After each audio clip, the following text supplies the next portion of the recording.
Hi, I'm Zach, the CEO of Perk Health, with a quick demo of the current state of our chronic pain app. As of today, we're able to show you many of the main user interactions, although some areas are still being developed.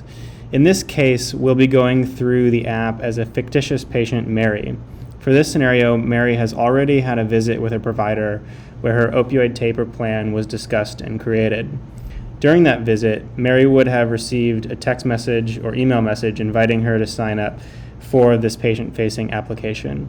She would have signed in using her existing patient portal and then would have continued to the app either by downloading it from the Apple or Google App Stores or just by staying within her phone's web browser. After signing up, we take Mary directly to a seamless set of PROMIS assessments. Like the rest of the app, this interface has been designed through a human-centered design process with a rapid testing prototyping technique that allowed us to incorporate multiple rounds of input from subject matter experts and usability testing with patients.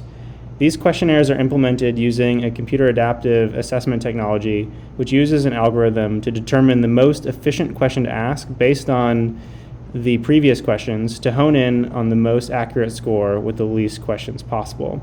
When Mary has completed her assessment, she will see her scores presented with labels and a graphic meant to increase comprehension and give her context to her scores. She will also be presented with a message that these scores will be made available to her provider. She'll be prompted to complete this questionnaire once per week and will also receive an alert if her scores have worsened from a baseline to a degree that might be worth contacting her provider about. After the weekly assessment is complete, Mary would be taken to the optional journal section of the app.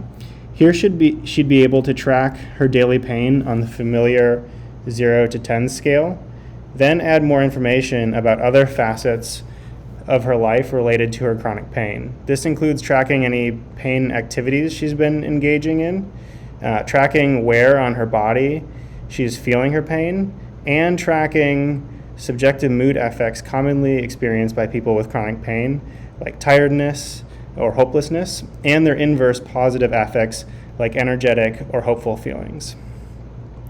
She would then be able to explore her home screen with a timeline that includes helpful snapshots of her data, resources related to her taper, personalized content like suggestions for further managing her pain or activity goals to set, and celebratory messages designed to increase her engagement and continued participation.